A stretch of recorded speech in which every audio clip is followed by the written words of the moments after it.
भारतीय राजनीति एक सुंदर इमारत है तो छात्र राजनीति उसकी मजबूत नींव है। उदयपुर में छात्र राजनीति में पूरा 20 साल बीत चुकी है। 26 तारीख को हमें पता चल जाएगा कि उदयपुर में छात्र राजनीति में क्या रिजल्ट रहा है। आज जो छात्र राजनीति में उदयपुर में रिप्रेजेंटेशन दे रहे हैं, NSUI से देव सोनी सर और ABVP से कुलदीप सर हमारे साथ में हैं।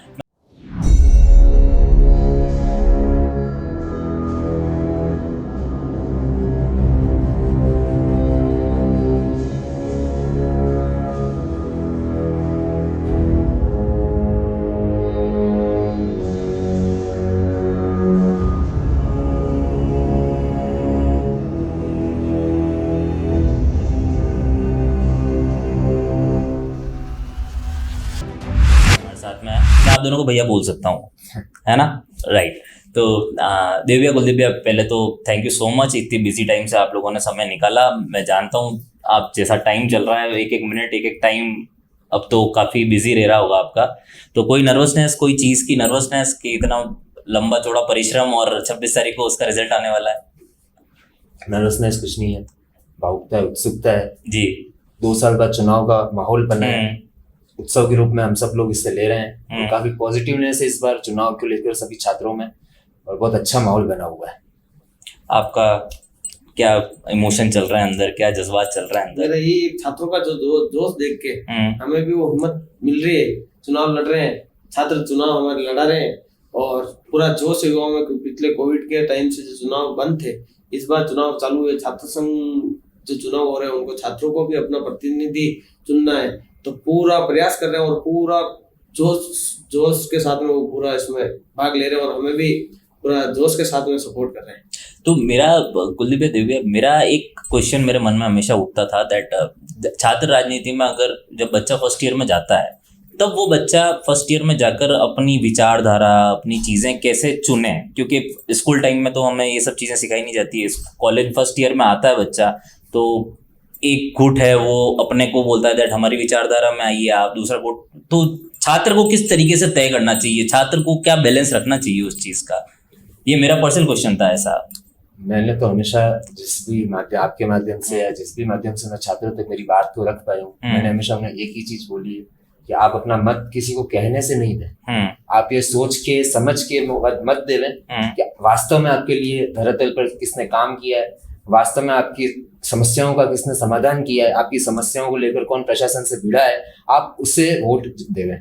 जो सिर्फ बातें कर प्रलोभन देकर इस तरीके की चीजें कर अगर कोई आपसे वोट लेना चाहता है, आप उसे वोट नहीं दें। आप वास्तव में मैं छात्र संघ अध्यक्ष का चुनाव लड़ रहा हूँ, छात्र नेता हूँ। मेरा धर्म है मैं छात्रों की सेवा करूँ, छात्रों के हितों में काम करूँ। छात्रों के हितों में जो भी काम हो, उनकी समस्याएं हो, प्रवेश से संबंधित, परीक्षा से संबंधित, परिणाम से संबंधित या अन्यथा जो भी समस्याएं हैं, हमेशा मैंने उनकी बातों को उठाकर प्रशासन के सामने रखा है। उनकी जो बातें हो सकती है उनका समाधान कराने की कोशिश करी है। तो छात्रों को भी होना चाहिए कि वास्तव में जिस छात्र नेता ने उनकी समस्याओं को सुना है, उनकी बात को प्रशासन में मजबूती से रखा है, समस्याओं का समाधान करा है, हम उसे चुने। आपका क्या मत है इस पर? मेरा यही मत है कि मैंने जब से मेरा कॉलेज में प्रवेश हुआ, तब से हम छात्रों के बीच में रह रहे। संगठन पूरा छात्रों के बीच में रहता है, सामाजिक क्षेत्र में भी काम करता है, कि कॉलेज कैंपस के अंदर भी काम करता है। जब कोविड का समय था, सारे छात्र संगठन थे जो सिर्फ चुनावों में आते हैं, लेकिन अखिल भारतीय विद्यार्थी परिषद छात्र संघ चुनाव में उनका नहीं है, वो सामाजिक क्षेत्र में भी काम करता है। हमने कोविड के दौरान पूरी जो विद्यार्थियों की जो पूरी टोली थी, उसमें सामाजिक क्षेत्र में भी वो काम करा। जब आर्थिक आपदा आई थी कोविड के रूप में, तब हमने जहाँ जितना सहयोग हो सका, भोजन से लेके उनके इलाज तक का पूरा हमने सामाजिक क्षेत्र में काम करा, उनकी सैंपलिंग करी। तो अखिल भारतीय विद्यार्थी परिषद हम जो छात्र संघ चुनाव से ही नहीं, लेकिन छात्रों के हितों के लिए हम कॉलेज से, कैंपस से लेके बाहर तक हम उनके साथ में रहते हैं। तो इसीलिए अखिल भारतीय विद्यार्थी परिषद पर छात्र संघ में पूरा विश्वास करता है कि जो आने वाला इस छात्र संघ जो चुनाव लड़ता है अखिल भारतीय विद्यार्थी परिषद से, उस पर सभी छात्र उस पर विश्वास करते हैं कि ये छात्र जो इसको अगर इस संगठन ने उम्मीदवार बनाया है, तो ये हमेशा सदैव छात्रों के लिए रहेगा। कॉलेज में आपको क्या लगता है, मतलब आप देखें तो नेशनल पॉलिटिक्स या स्टेट पॉलिटिक्स या कोई और पॉलिटिक्स की बात करें तो वहां पर तो दल बहुत इंपॉर्टेंट रोल प्ले करता है अगर पार्टी को देखे जाए तो। कॉलेज में आपको क्या लगता है दल कितना इंपॉर्टेंट रोल प्ले करता है? क्योंकि मतलब मुझे जहाँ तक मतलब मैं एज ए स्टूडेंट अगर आपकी बात करूँ, अगर मेरा कुलदीप भी ऐसा अच्छा टर्म है या देव भी ऐसा अच्छा टर्म है या फिर मेरे को आप लोगों में से किसी ने एक ने सपोर्ट किया है, तो मेरा वोट डालने का जो डिसीजन होगा वो उस बेस पे होगा। बट हाँ, संगठन कितना महत्वपूर्ण रोल प्ले करता है छात्र राजनीति, स्पेशली यूनिवर्सिटी इलेक्शंस में। मेरा तो ये कहना है कि वो जो संगठन है उसके धारा में काम कर रहा है, आपको वो चीज भी देखनी पड़ेगी। आपका व्यक्तिगत व्यवहार है लेकिन वो संगठन की अलग धारा में काम कर रहा है। देश विरोधी अगर कहीं काम करेगा तो उस पर हम विश्वास कैसे करें?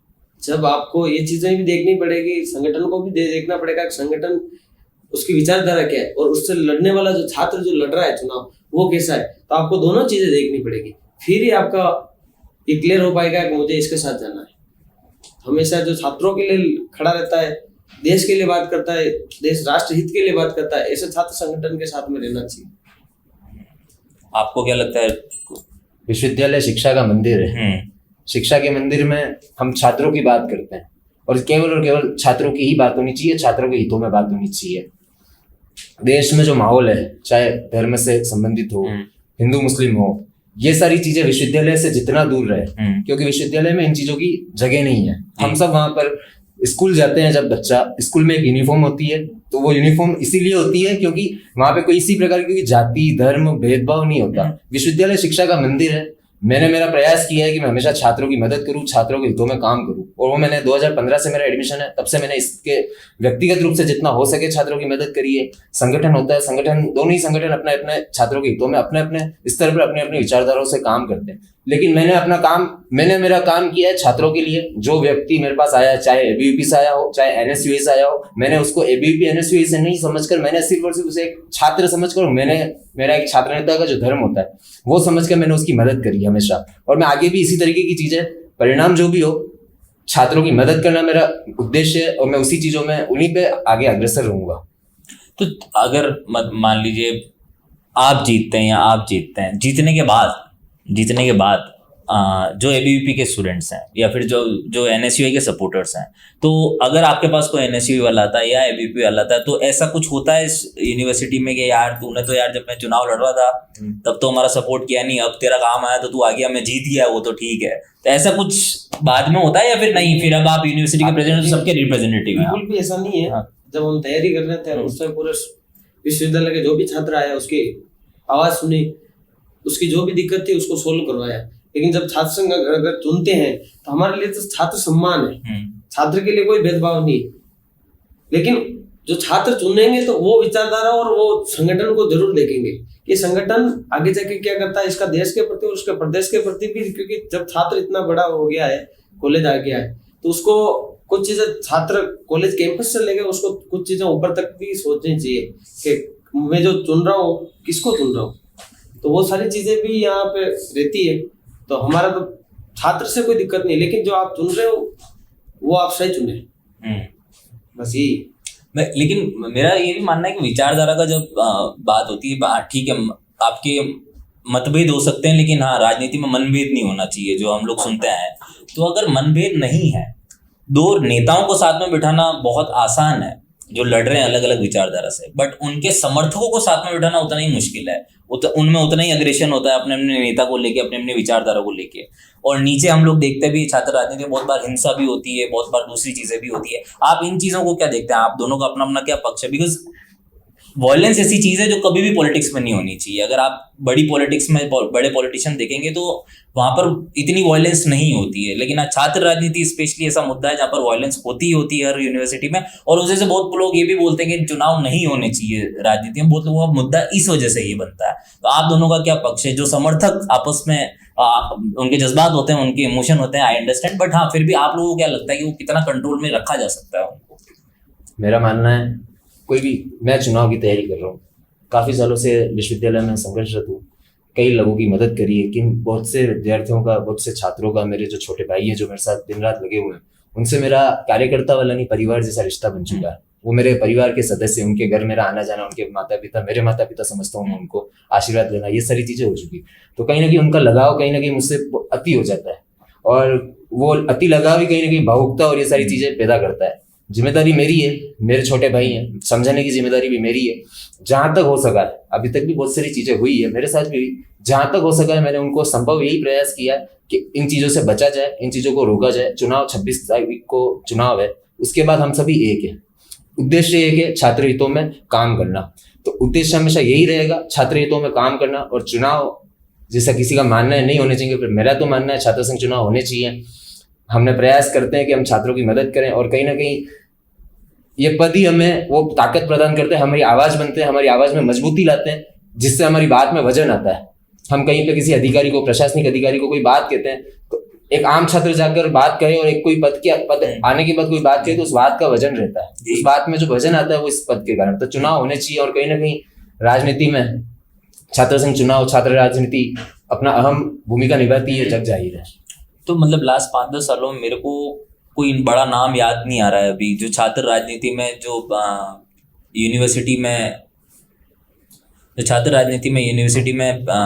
यूनिवर्सिटी से प्रेसिडेंट रहे, उन्होंने फिर कह सकते हैं राष्ट्रीय राजनीति या फिर राज्य राजनीति में भी अपनी जगह बनाई। तो ऐसा क्यों है? पहले तो हम लोग काफी सुनते थे वो इस यूनिवर्सिटी के प्रेसिडेंट रहे और फिर MP बने, MLA बने या फिर और बड़ी पोस्ट पे गए।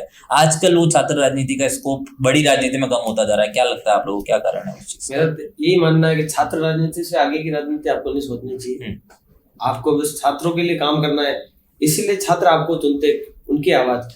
भविष्य में बहुत सारे जाते भी हैं, ऐसा नहीं है कि कोई छात्र नेता आगे नहीं बढ़ा है। पूरे प्रदेश में आप ऐसे बहुत सारे नाम उठा सकते हैं तो दोनों राष्ट्रीय पार्टियों में आगे तक पहुंचे हैं, प्रतिनिधित्व प्रदेश का कर रहे हैं। लेकिन छात्र राजनीति में बहुत सारे ये होते हैं कि जब छात्रों की आवाज उठाते हैं, लेकिन सामाजिक क्षेत्र में भी बहुत सारे सक्रिय रहते हैं। वो राजनीति, बड़ी राजनीति में नहीं जाके सामाजिक क्षेत्र में वो कार्यरत रहते हैं और पूरा समाज सेवा में काम करते हैं।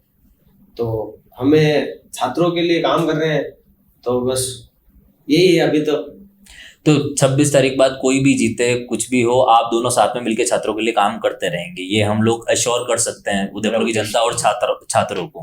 बिल्कुल, मेरा उद्देश्य यही है कि हम परिणाम जो भी हो, मेरे पक्ष में हो, विपक्ष में, आपके चैनल के माध्यम से कहना चाहूंगा, कोई ABVP से हो, NSVS से हो, मेरे पास जो काम लेकर आएगा मैं उसके लिए सदैव तत्पर मिलूंगा और कभी ये एहसास नहीं होने दूंगा कि गलत व्यक्ति का साथ दिया। तो मेरा एक और क्वेश्चन था कि व्हाइट शर्ट कितना जरूरी है एक छात्र नेता के लिए पहनना? बिकॉज ये क्वेश्चन मैं इसलिए पूछ रहा था क्योंकि हमने आज तक जितने भी स्टूडेंट लीडर्स के इंटरव्यू किए हैं, मैं खुद भी व्हाइट शर्ट इसीलिए पहन के आया, मुझे पता था कि आज हम लोग इंटरव्यू करेंगे तो हम तीनों मैच हो जाएंगे। बट मेरा यही था कि कुछ स्टीरियोटाइप्स हैं नेता के, लाइक छात्र नेता जैसे ही होते हैं तो एक नेता का गेटअप होता है। मैं निखिल भैया पॉडकास्ट में आए थे, हमारे एक्स यूनिवर्सिटी प्रेसिडेंट है, हमने उनसे भी पूछा था कि फॉर्च्यूनर होना एक छात्र नेता के पास में कितना जरूरी है।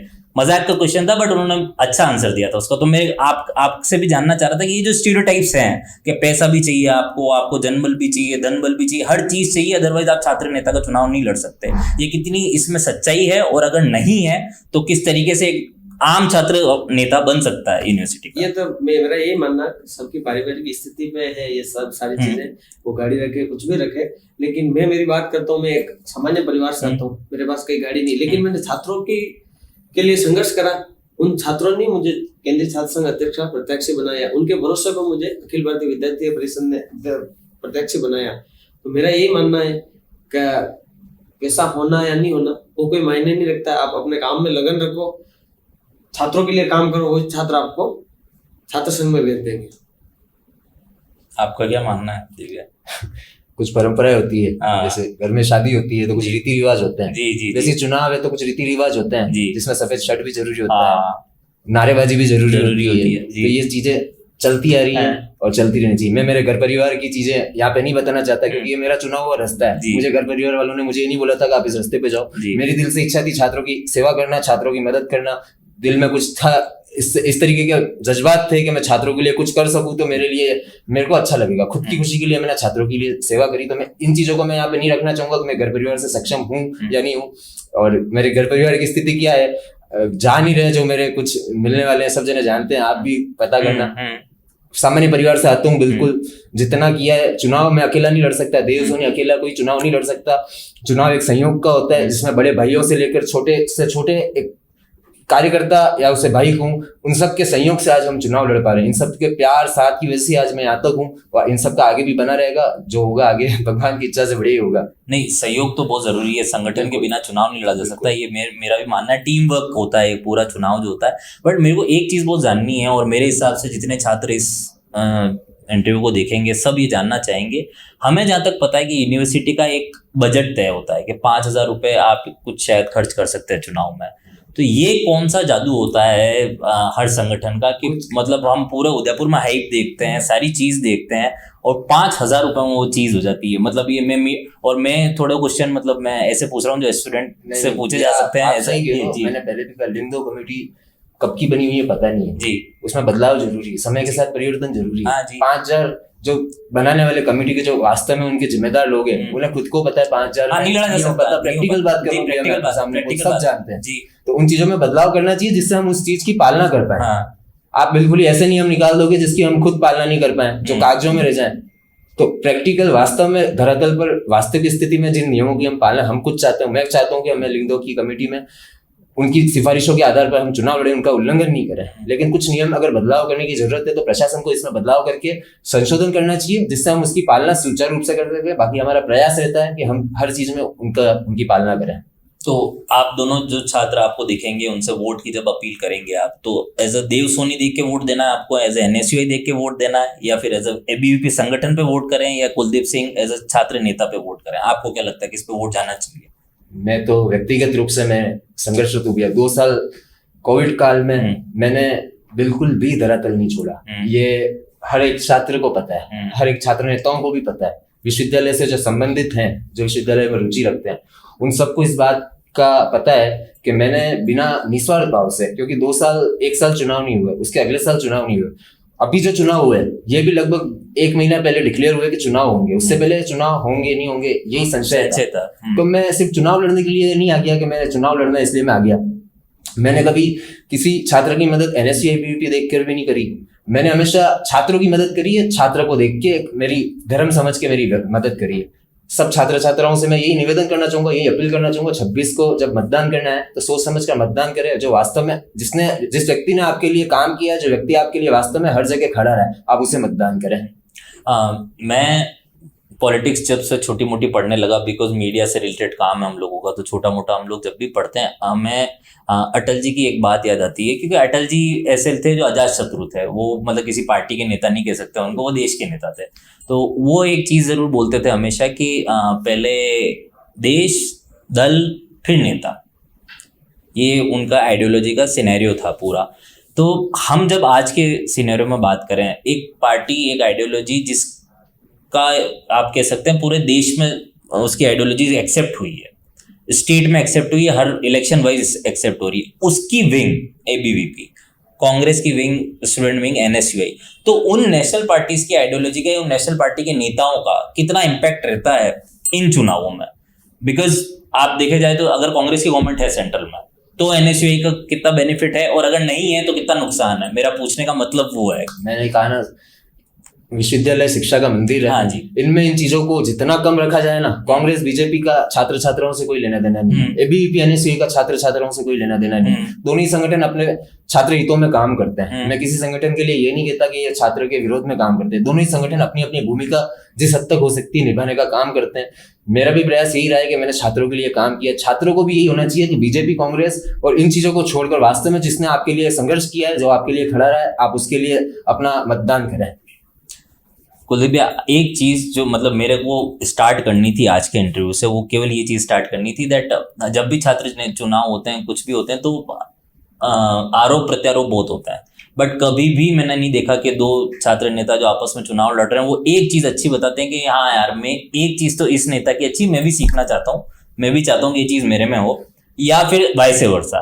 तो मैं ये चीज जरूर चाहूंगा, अगर आप छात्रों को ये भी संदेश दे सकें जो मान रहे हैं कि हम लोग अलग अलग पार्टी में हैं तो इसका मतलब बिल्कुल दुश्मन है या फिर ऐसा कुछ है, तो उनको आप एक संदेश जरूर दें इस चीज का, एक दूसरे की कोई एक अच्छी बात या कोई एक चीज बता। प्रतिद्वंदी हो सकते हैं, दुश्मन नहीं है। हाँ, मनभेद मतभेद वही मतभेद है, हमारे बीच मनभेद नहीं है। हाँ, हम बिल्कुल छात्रों के लिए काम कर रहे हैं। हमारे दोनों के रास्ते छात्र हितों के लिए है, दोनों की मंजिल एक है, लेकिन छात्रों को चुनना है। छात्र किसको चुनेंगे ये उनके ऊपर 26 तारीख को तो जीते कोई भी भले ही आप एक दूसरे को जरूर देंगे, उनका डिसीजन रहेगा, हाँ। हमें वो स्वीकार रहेगा। हाँ। मैं ये अपील करता हूँ, आपके जो पिछले सालों में जो आपके साथ में खड़ा रहा, आपके लिए काम करा, आपने जिसको देखा हो, जिसने आपके लिए संघर्ष करा हो, जो छात्र संगठन आपके लिए संघर्ष करता हो, मैं ये नहीं कहता हूँ कि आपको सिर्फ व्यक्ति को देखो, आपको बहुत सारी चीजें भी देखनी पड़ेगी। जिस व्यक्ति को देखोगे और उसकी क्या आइडियोलॉजी भी आपको देखनी पड़ेगी कि वो छात्र संगठन करता क्या है। तो ये 2-4 चीजें आपको देखनी पड़ेगी, क्योंकि आप मत दे रहे हो और मत ही सबसे आप लोकतंत्र का सबसे मजबूत पार्ट है मत, और वो आप मत दोगे तब आपको 2-4 चीजें देखनी पड़ेगी। आपके साथ में खड़ा रहा या नहीं खड़ा रहा वो नहीं, लेकिन आप 2-4 के साथ में खड़ा रहना भी जरूरी है। और उसके साथ में संगठन क्या करता है, संगठन किस क्षेत्र में काम करता है, संगठन देश के प्रति उसका क्या है, राज्य के प्रति उसका क्या है, इन चीजों पे भी आपको देखना पड़ेगा। मैं यही कहूंगा, सही पॉइंट उठाया है कुलदीप भैया ने, दिव्या आपके संगठन सोच समझ के करें, क्योंकि कॉलेज कैंपस, कॉलेज जो संगठक कॉलेज है वहाँ कोई एनएसयू एबीवीपी नहीं होती, लेकिन जब विश्वविद्यालय केंद्रीय छात्र संघ की बात आती था, एनएसयू एबीवीपी दोनों संगठन है, तो संगठन का भी कहीं आपको देखना पड़ेगा। बिल्कुल, मैं यही आशा करता हूँ आपके साथ में जो संगठन खड़ा था, जो छात्र आपके साथ में खड़ा था, उसका आप सपोर्ट करें। क्या लगता है आपको? एक पॉइंट तो इन्होंने, पॉइंट तो है, लॉजिक तो है उस चीज में। मैं कहा इस चीज को मैं मना नहीं करता इस चीज को, पर मैं तो एक बात जानता हूँ, विश्वविद्यालय में निर्दलीय उम्मीदवार भी खड़े हुए हैं, बिल्कुल। तो कहीं ना कहीं छात्र छात्राओं ने देखा होगा उनके पीछे, निर्दलीय के पीछे कोई संगठन नहीं था, लेकिन उनकी व्यक्तिगत उन्होंने छात्र हितों के लिए काम किया। मैं ये मानता हूँ कि मैंने आज दिन तक कभी किसी संगठन के भरोसे छात्र की सेवा नहीं करी। मैंने मेरे बलबूते पर, मैं जितनी मेरी कैपेसिटी थी, जितने मेरे कर सकता था, मैंने उतना किया है। तो उस समय जब सेवा करनी थी तब किसी व्यक्ति को ये तो नहीं बोला मैंने कि आप संगठन को देख के मैं आपकी सेवा कर रहा हूँ। मैंने सेवा करी और मैंने मेरे लेवल पे सेवा करी। छात्रों से ये अपील करना चाहूंगा कि मैंने जिस हिसाब से बिना किसी निस्वार्थ भाव से आपकी सेवा करी है या फिर आपके हितों में काम किया है, मैं ये नहीं कह सकता आपकी सेवा करी है, आप किसी काम को लेकर मेरे पास आए, मैंने उसका समाधान किया है, तो आप भी उसी चीज को देखकर मुझे मतदान करें। अवश्य ही मैं आपकी जो उम्मीदें हैं उन पर खरा उतरने का पूरा प्रयास करूंगा। तो दिव्या, मेरे को ये चीज और जाननी थी कि एक पार्टी या फिर एक आइडियोलॉजी जिसके साथ आप लोग काम करते हैं और तन मन धन से आपने काम किया है, अपने मन से काम किया है, छात्र हितों के लिए काम किया है, और बाय द वे वहां से आपको टिकट नहीं मिलता है, वहां से टिकट नहीं मिला आपको, तो बिकॉज मेरा ये मानना है कि छात्र राजनीति में संगठन उतना मैटर नहीं करता है, नेता, मेरा पर्सनल मानना है नेता ज्यादा मैटर करता है, बट हाँ फिर भी एक संगठन के साथ आपने जितना काम किया है उससे बदलकर अगर टिकट लेना, तो आपको क्या लगता है कि छात्रों के हितों में ये चीज करना जरूरी भी होता है या फिर ये किया जाता है, राजनीति है ऐसा? इसीलिए मैंने आज दिन तक कभी भी किसी संगठन को सर्वोपरि मान के काम नहीं किया। मैं छात्र नेता हूँ, मैंने हमेशा छात्र नेता के नाते मेरा जो धर्म है छात्रों की सेवा करना, मैंने हमेशा उसे सबसे पहले रखकर छात्रों की सेवा करने का काम किया। मैंने कभी देखा ही नहीं कि संगठन, मैंने ये नहीं सोचा कि मैं किस संगठन से चुनाव लड़ूंगा, मैंने ये सोचा ही नहीं कि मैं चुनाव लड़ूंगा और चुनाव किस संगठन से लड़ूंगा। अपना उद्देश्य था छात्रों की सेवा करना है, छात्रों की सेवा करी। उन छात्रों के साथ से आज जो भाई लोग साथ खड़े हैं उनके सपोर्ट से उन्होंने सोचा कि यार हमारी लीडरशिप ये भैया करें या फिर हमारी लीडरशिप इन्हें सौंपनी चाहिए। तो आगे से कुछ ना कुछ व्यवस्था हुई, दोनों पार्टियां चुनाव लड़ाती है, किसी न किसी एक पार्टी से लड़ना ही था। उद्देश्य एक ही होता है दोनों पार्टियों का, छात्रों की सेवा करना, वही चल रहा है और वही हमने किया है। Honest answer, honest answer. मेरा तो यही मानना है जो छात्रों के बीच में जो काम करता है उसको लेकर ही संगठन उस पर रुचि जताता है। संगठन कभी व्यक्तिगत आदमी को नहीं देखता है, छात्रों को देखता है। छात्रों के लिए कौन खड़ा है, उनके लिए सही कौन कर सकता है, उस व्यक्ति को संगठन चुनता है, संगठन उसको चुनाव लड़ाता है और छात्र उसको संगठन को देते हैं कि इसको आप चुनाव लड़ाओ, हम इसको चुनाव जिताएंगे। उस विश्वास के भरोसे छात्र नेता जो होता है उसको संगठन एक्सेप्ट करता है, उसको चुनाव लड़ाता है और उसको प्रत्यक्ष बनाता है। मेरा तो यही मानना है, जैसे आम परिवार से आने वाले विद्यार्थियों को जैसे कैंडिडेट बनाया, मुझे मोहनलाल सुगड़िया विश्वविद्यालय के छात्रों के भरोसे प्रत्यक्ष बनाया। मेरा तो ये मानना है कि विद्यार्थी परिषद छात्रों के भरोसे प्रत्यक्ष बनाता है, न कि किसी व्यक्तिगत किसी कैंडिडेट को नहीं बनाती। छात्रों से पहले क्या है क्या नहीं है उस हिसाब से प्रत्यक्ष ही बनाती है। मैं आज सुबह व्हाट्सएप चेक कर रहा था, आप लोगों की जो टीम है जो काम कर रही है आप लोगों को जिताने के लिए, उनके मैं क्रिएटिविटी देख रहा था, तो मैंने कुछ स्लोगन्स पढ़े कि एमएलएसयू का एक ही किंग कुलदीप सिंह, एमएलएसयू का एक ही धोनी देव सोनी। तो ये इतनी क्रिएटिविटी आपकी टीम में है, तो मतलब ये कौन बनाता है, कौन है ऐसे स्लोगन? मेरा तो बहुत मतलब मुझे तो बहुत इंटरेस्ट होता है इस चीज में कि यार इतनी क्रिएटिविटी कहाँ से आती है? क्योंकि ये तो जो सब जो भाई साथ दे रहे हैं हाँ। वो दिल की बातें लिख देते हैं। हाँ। उनके कहीं के जोश रहता है, लेकिन मैं तो यही बात कहूंगा कि मेरा रंग काला लेकिन दिल साफ है। आपने शर्ट की बात कही थी कि व्हाइट शर्ट, वैसे मेरा दिल है, भले मेरा कलर काला है लेकिन दिल बहुत साफ है। आपके साथ पूरे वर्ष भर खड़ा रहूंगा, परिणाम कुछ भी हो। इतने सालों से आपके साथ में खड़ा था, आगे भी खड़ा रहूंगा। और मैं क्या 26 तारीख को आप इतिहास रच देना, पूरे कार्यकाल का इतिहास मैं रच दूंगा, आपको यही भरोसा दिलाता हूँ। दिव्या स्ट्रॉन्ग अपील हुई है ये तो। हाँ, तो आपके दिल का कलर, इनके तो बोला कि शर्ट का कलर भी व्हाइट है और दिल का कलर भी व्हाइट है। मेरा कलर भी भैया कोई गोरा नहीं है, काला कलर ही है। और ये चीजें मैंने कहा ना भैया कि शिक्षा का मंदिर में काला गोरा जाति ये सब चीजें मैं नहीं मानता। हमेशा आप दिल के साफ रहो, भगवान कहीं ना कहीं आपकी मदद करता है। किसी को मैं बुरा भला नहीं कह सकता, सब दिल के साफ है, संघर्ष सब करते हैं, मैंने भी किया है, इन्होंने भी किया है। कोई बिना संघर्ष से यहाँ तक नहीं आता। आज हम दोनों यहाँ पर बैठे हैं तो हमने वास्तव में कहीं ना कहीं, इन्होंने भी संघर्ष किया है, मैंने भी संघर्ष किया है, इसलिए आपने हमें यहाँ पर बुलाया और हम यहाँ पे बैठे हैं और छात्रों की बात हम यहाँ पे रख पा रहे हैं। मेरा प्रयास तो हमेशा यही रहा है, आगे भी यही रहेगा। छात्रों की जहां तक हो पाएगी वहां तक मदद करूंगा, बिना निस्वार्थ भाव के। जब कोरोना काल में जब ये तय नहीं था कि चुनाव 1 साल नहीं होंगे, 2 साल नहीं होंगे, 4 साल नहीं होंगे, 5 साल नहीं होंगे, फिर भी मैं जब तक छात्र राजनीति से जुड़ा हुआ रहूंगा, मेरा उद्देश्य रहेगा छात्रों की सेवा करना, छात्रों की बातों को आगे तक पहुंचाना, प्रशासन के सामने छात्रों की बात को मजबूती से रखना, उसका प्रयास मैं करता रहूंगा। छात्र छात्रों से यही कहना चाहता हूँ मैं, आप मतदान करें तब अवश्य सोच समझ कर करें कि वास्तव में जो आपके लिए खड़ा रहा है, जिसने आपके लिए काम किया है, आप उसे चुनें।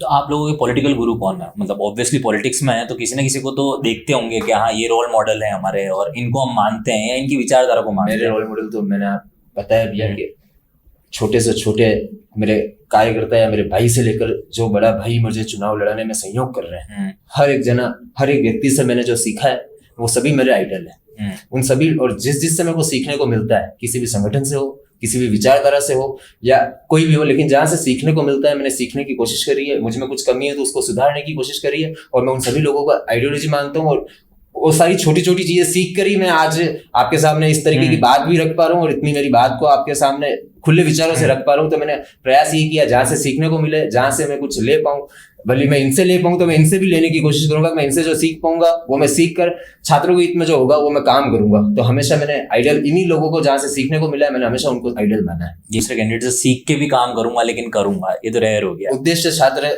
सेवा है, छात्र के हित में काम करना है, वही उद्देश्य रहेगा मेरा, चाहे परिणाम जो भी हो। लेकिन रोल मॉडल वाला क्वेश्चन आपने स्लाइटली निकाल दिया, आपने आंसर नहीं दिया उसका, डिप्लोमेट हो गया। मैंने बताया ना भैया, रोल मॉडल किसी एक को मैं रोल मॉडल नहीं मान सकता। मैंने मेरे जीवन में भी छात्र राजनीति बोलूं या फिर विश्वविद्यालय में जब से प्रवेश लिया है, हर व्यक्ति से सीखा है और सीखना भी चाहिए, सीखना भी चाहिए। कोई एक व्यक्ति सर्वगुण संपन्न नहीं होता है, हर व्यक्ति में कोई ना कोई कमी होती है। कोई एक व्यक्ति ऐसा नहीं हो सकता है। बहुत से महान विद्वान विवेकानंद जी भी हुए, वो भी मेरा आइडल है, वो भी मेरे आइडल है, उनसे भी सीखने को मिलता है। लेकिन अगर मेरे छोटे से छोटे भाई ने अगर कुछ मेरे को कुछ चीज सिखाई है तो वो भी मेरा आइडल है, उससे भी मेरे को सीखने को मिला है। इसलिए मैं किसी एक व्यक्ति को नहीं कह सकता।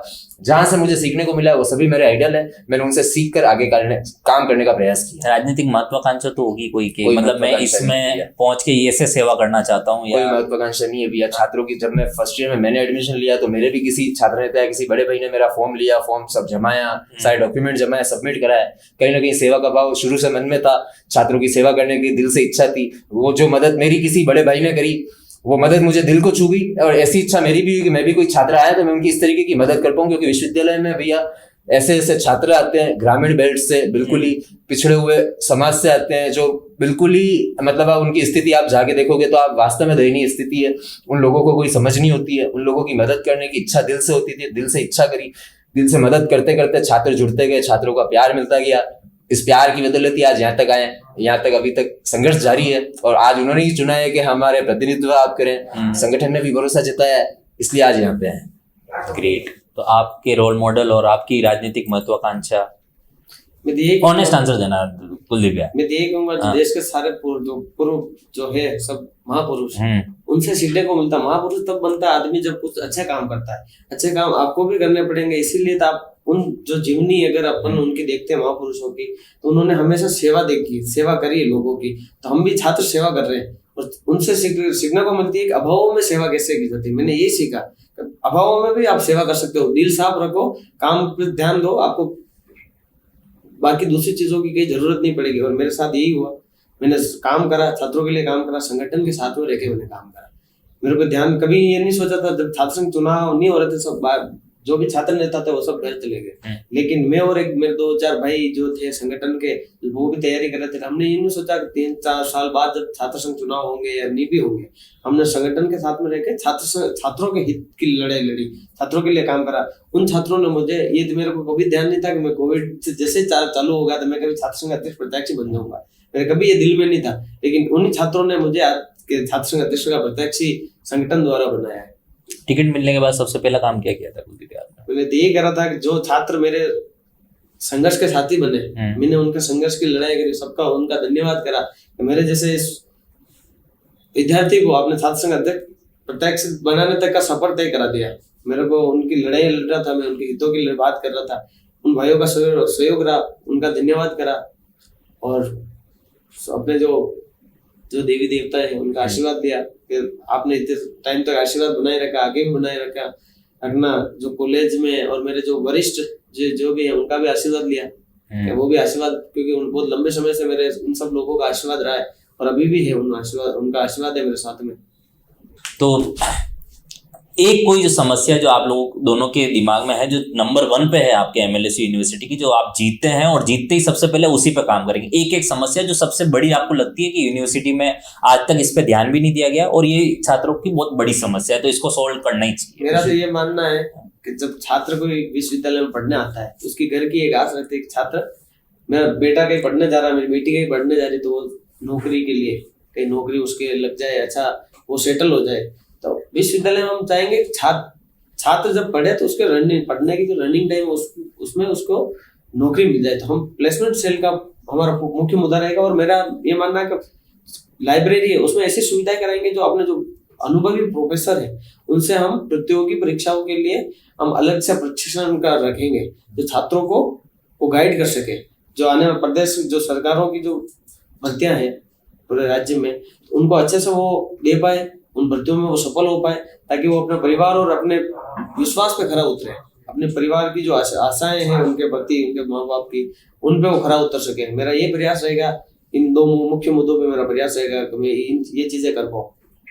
तो आपकी जो प्रायोरिटी में लिस्ट में टॉप है, और आपने खुद ने एक्सपीरियंस किया होगा, ये तो समस्या आती है यार स्टूडेंट्स के साथ, जब भी वो एंट्री लेते हैं तो सबसे पहली ये समस्या, तो वो 2 समस्या जो आपको सॉल्व करनी है। 2 मुख्य समस्या भी है। पहली समस्या तो विश्वविद्यालय में रिक्त पद पड़े हुए हैं। हाँ, सबसे पहले बच्चा एडमिशन लेता है, पढ़ाने वाले प्रोफेसर जहाँ कमी है तुरंत प्रभाव से उनको पूरी भर्ती कराकर उसमें उस प्रक्रिया को पूरी करना, ये मेरा सबसे पहला प्रयास रहेगा कि कहीं पे भी बच्चा ये नहीं हो कि उसको शिक्षा का भाव मिले। फीस देके बच्चा पढ़ने आ रहा है, पढ़ने जा रहा है, जब पहला उद्देश्य ही विश्वविद्यालय का पढ़ाई है और पढ़ाने वाले शिक्षक ही वहाँ नहीं होंगे, तो जो रिक्त पद पड़े हैं सबसे पहले तो उनको भरना है। दूसरी चीज प्रवेश परीक्षा और परिणाम, जिसकी बात अभी तक सब जने करते आए हैं, लेकिन उसका समाधान धरातल पर कोई नहीं कर पाया भैया। जो वहां पर छात्र आता है, बातें सब करते हैं, लेकिन वास्तव में वो उन्हीं समस्याओं से गूंजते हैं। छात्रों की कोई इतनी बड़ी कोई विशेष समस्या नहीं होती है कि उनकी ये डिमांड है, वो डिमांड है। एडमिशन लेता है, प्रवेश से संबंधित समस्या आती है, परीक्षा देता है, परीक्षाओं के रिजल्ट संबंधित समस्या आती है, और परिणाम से संबंधित ये 2-3 समस्या आती है। लेकिन इनका समाधान सुचारू रूप से क्या हो पाए, सबसे पहला काम विश्वविद्यालय के वाइस चांसलर और जो प्रशासनिक अधिकारी उनके साथ बैठकर एक ऐसी रणनीति बनाना जिससे विश्वविद्यालय की जो बेसिक चीजें हैं, प्रवेश परीक्षा परिणाम, वो सुचारू रूप से कैसे अपन चला पाए, प्रवेश की प्रक्रिया को कितना शॉर्ट में और कितना जल्दी इजीली छात्रों तक पहुंचा पाए। परिणाम में हम क्या संशोधन कर सकते हैं, छात्रों के परिणाम में कई तरह की हर समय त्रुटियां आती है। जैसे एक ट्रेंड बन गया था बीच में विश्वविद्यालय में, परिणाम आते ही छात्र तक पहुंच जाते थे, रिजल्ट चेंज कराओ। विश्वविद्यालय की छवि खराब होती है, इस छवि को हमें सुधारना है। तो इस तरीके की एक पूरी पॉलिसी, एक रणनीति तैयार कर प्रवेश परीक्षा परिणाम को सुचारू रूप से लागू करना, जिससे विश्वविद्यालय की जो रीढ़ की हड्डी है वो मजबूत रहे। उसके बाद सारे काम आ जाएंगे। भले हॉस्टल की सुविधाएं हो गई, अत्याधुनिक सुविधाएं लाना, लाइब्रेरी को ई लाइब्रेरी बनाना, सोलर प्लांट की स्थापना करना, मेडिकल के संबंधित कुछ सुविधाएं उपलब्ध कराना, छात्रों हर कॉलेज वाइज हेल्पडेस्क लगाना जिससे छात्रों को यूनिवर्सिटी और भटके नहीं खाने पड़े, चक्कर नहीं लगाएं। प्रशासनिक अधिकारियों को एक सुचारू रूप से एक जिम्मेदार व्यक्ति को हर कॉलेज में नियुक्त करना जिससे छात्र उनके पास गया तो उसका समाधान होना ही चाहिए, चाहे वह विश्वविद्यालय के किसी भी प्रकार की समस्या हो। तो इस प्रकार की कुछ चीजें तो मैंने 2 मुख्य मांगे आपको बता दी। तो ये मेरे को एक और चीज़ जाननी है, क्योंकि मांगे पूरी करने के लिए आपको प्रशासन का सहयोग भी चाहिएगा, कॉलेज प्रशासन का। और हमेशा हम लोगों ने जितना पेपर अखबार में हम लोग पढ़ते रहते हैं, तो छात्र संघ अध्यक्ष या फिर छात्र नेताओं और प्रशासन का हमेशा उतना ट्यूनिंग नहीं बैठता है। तो उसके लिए आप पर्टिकुलरली क्या करेंगे अगर आप जीतते हैं, ताकि प्रशासन के साथ मिलकर छात्रों की समस्याओं पे काम करें और प्रशासन का भी क्लैश नहीं हो आप लोगों के साथ, और टाइम पे सारी चीजें किसी व्यक्ति से हमारी लड़ी नहीं है। हाँ, किसी व्यक्ति से, कोई भी किसी भी प्रशासनिक अधिकारी, कोई भी अधिकारी उस व्यक्ति से हमें लड़ी नहीं। वो जो कुर्सी है उससे हमेशा हमारी लड़ी है। हाँ, वो तो स्थायी विपक्ष है, आप स्थायी विपक्ष हैं, उनके हाथों में अधिकार है। उस कुर्सी से जो व्यक्ति उस कुर्सी पे आकर बैठेगा उनसे हमारा लड़ाई का मतलब ये नहीं हम दुश्मन है, लेकिन हमारा वाद विवाद उनसे रहेगा, क्योंकि हम हमारी मांगे लेकर जाएंगे और जो अधिकार है सब उनके हाथ में। हम हमारे छात्रों के हित में जो मांग लेकर जाएंगे, हम अगर हमारी मांग अगर वो मानते हैं तो हमें एग्रेसिव होने की जरूरत ही नहीं होती है। कुछ मांगे होती है जिस पर हो सकता हो वो भी आनाकानी करें, तो हम युवा हैं और जोश में हम जाते हैं, जिसमें भी हम नारेबाजी कर हमारा विरोध प्रदर्शन कराते हैं। किसी प्रकार का कोई इस तरीके की चीजें नहीं करते जिससे विश्वविद्यालय की छवि खराब हो, लेकिन कुछ चीजों में हमें वो जोर लगाना पड़ता है, इसलिए वो मांगे पूरी हो पाती है। और इसीलिए छात्र छात्रा हमें समर्थन भी देते हैं, हम हमारी बात को मजबूती से वहां रखते हैं। आपको क्या लगता है प्रशासन, बिकॉज प्रशासन का क्लैश रहता है? मेरा तो ये मानना है छात्र नेता और छात्र प्रतिनिधि होता है और प्रशासनिक अधिकारी, उनका आपस में ये जो मामला है ये अगर नहीं है तो इसका मतलब कहीं कहीं आपका जो छात्र नेता वो कहीं कहीं सही से काम नहीं कर रहा है, वो आपकी आवाज दमखम के साथ नहीं उठा रहा। मेरा तो मानना ये है अगर कहीं के प्रशासन आपके खिलाफ अगर उस छात्र नेता के खिलाफ बोल रहा है तो कहीं कहीं उस छात्र नेता ने आपकी आवाज वहां उठाई है और जोर से उठाई तो उनको तकलीफ हुई। सही ट्रैक किसी व्यक्तिगत आदमी से कोई दुश्मनी नहीं है, लेकिन उस पद पे बैठे उस शख्स से हमें है कि जो अगर छात्र हितों की अगर बात नहीं करेगा, छात्र हितों में अगर फैसला नहीं लेगा, तो जो हमें जो चुनेगा, अगर जो छात्र प्रतिनिधि चुन के गया अगर वो वहां आवाज नहीं उठाएगा तो व्यर्थ गया जो छात्रों ने चुना है। तो मेरा तो ये मानना है कि जब तक छात्र नेता आवाज अगर दम से उठाएगा तो प्रशासन उसके खिलाफ होगा ही होगा, और जो प्रशासन खिलाफ होगा इसका मतलब कहेंगे छात्रों का काम हो रहा है तो सही ट्रैक पे चल रहा है, सही ट्रैक पे चल रहा है। मेरा तो ये मानना है विवाद जरूरी है, विवाद इसलिए जरूरी है कि आपकी आवाज उठ रही है और ये रहना भी चाहिए। तब तक आप अगर प्रशासन से खुल के अगर उनके आंख से आंख मिला के बात नहीं करोगे तब तक छात्र हितों का कोई काम नहीं हो पाएगा। आपको इसके लिए लड़ाई लड़नी पड़ेगी और लड़ाई दमखम के साथ लड़नी पड़ेगी, चाहे वो प्रशासनिक अधिकारी आपके खिलाफ जाए, लेकिन आप उन छात्रों के विश्वास पर आपको खरा उतरना पड़ेगा जिन छात्रों ने आप पे विश्वास जताया। यदि मेरा यही मानना है कि जो उसी को चुनना जो आपके सामने और आपके प्रशासनिक अधिकारी के सामने मजबूती के साथ में आपकी आवाज उठा सके। ग्रेट। तो आज तो आप लोगों के पास समय की पाबंदी है, तो आज तो हम आप लोगों को जाने देंगे, बट मेरे कुछ सवाल और हैं। आफ्टर 26 हम लोग वापस बुलाएंगे आप लोगों को, और एंड में आप जो भी आपको आपके छात्र आपको देखेंगे, आपके भाई लोग आपको देखेंगे, आपके कॉलीग्स स्टूडेंट्स आपको देखेंगे, उन सबको आप एक अपील अपनी क्योंकि 26 तारीख को चुनाव है, तो कम से कम पहली अपील तो ये होनी चाहिए कि 26 तारीख को आए वो वोट डाल लें, और फिर कि आप में से किसको चुना है और क्यों चुना है, अपनी अपील। हाँ बिल्कुल। वंदे मातरम साथियों। देव सोनी, छात्र संघ अध्यक्ष प्रत्याशी, मोहनलाल सुखड़िया विश्वविद्यालय उदयपुर। सभी प्यारे छात्र छात्राओं से सुखड़िया विश्वविद्यालय में जो पढ़ रहे हैं उनसे ये अपील करना चाहूंगा, 26 तारीख को मतदान है, अधिक से अधिक संख्या में अपने साथ वाले अपने मित्रों को भी सूचित करें, साथ में लेकर अधिक से अधिक संख्या में मतदान करें। और मतदान करने से पूर्व ये जरूर सोचें हम किसे मतदान कर रहे हैं, सोच समझ कर मतदान करें, जो वास्तव में आपके लिए खड़ा रहा हो, धरातल पर आपके लिए जिसने काम किया हो, जिसने आपकी आवाज को मजबूती से प्रशासन के सामने उठाया हो, तथा जो आगे आपके लिए हमेशा खड़ा रह सके। आप ऐसे व्यक्ति को वोट करके चुने और अधिक से अधिक संख्या में मतदान करें। मैं हमेशा आपके लिए खड़ा था और आगे भी खड़ा रहूंगा। बहुत बहुत धन्यवाद। नमस्कार, मैं कुलदीप सिंह सोहावत, आपका भाई, आपसे ये अनुरोध करता हूँ मेरे सभी भाई बहनों से, विश्वविद्यालय में जो पढ़ने वाले हैं, ये भाई आपके साथ में इतने लंबे समय से संघर्ष कर रहा था, आपके साथ में खड़ा था, इस भाई पे विश्वास जताना, 26 तारीख को प्रातः 8 बजे से 1 बजे तक मतदान करना, ये भाई वर्ष भर आपके साथ में रहेगा। मैं ये विश्वास दिलाता हूँ कि 365 दिन वर्ष भर में आपके साथ में खड़ा मिलूंगा। हर एक सूरज की नई किरण के साथ में नया मुद्दा होगा और ऐतिहासिक कार्यकाल बना देंगे, और सारे बड़े बड़े जो मुद्दे हैं और छात्र हितों की लड़ाइयाँ के साथ साथ ऐसी चीजें करेंगे जो अभी तक विश्वविद्यालय के कभी किसी कार्यकाल में नहीं हुई। हम बहुत बड़े बड़े मुद्दे, जो बहुत सारी चीजें हैं वो सोचिए, वो पूर्ण कराएंगे। मेरा ये अनुरोध है, आपके साथ में जो खड़ा रहा, आप जिसको समझ सको, जो आपके लिए काम कर सके और आपके साथ में हमेशा सदैव तत्पर खड़ा रहा, उसको आप चुने। तो हमारे साथ थे देव सोनी और कुलदीप सिंह स्वाहवत, यूनिवर्सिटी प्रेसिडेंट के दोनों उम्मीदवार हैं, और मे द बेस्ट मैन विन। हम लोग चाहेंगे कि जो छात्रों के अपने मुद्दे हों और उनको उनके लिए जो सबसे बेनिफिशियल हो वो जीते आप लोगों में से। और हमारी तरफ से बहुत बहुत बेस्ट ऑफ लक है आपको। और मैं चाहूँगा कि हमारा एंड नोट पे ये हो कि आप दोनों एक दूसरे से हाथ मिलाकर एक दूसरे को बेस्ट ऑफ लक कह दें। तो thank you so much sir for coming, बहुत अच्छा लगा आपसे बात करके। आई होप आपको भी अच्छा लगा होगा। बहुत बहुत धन्यवाद।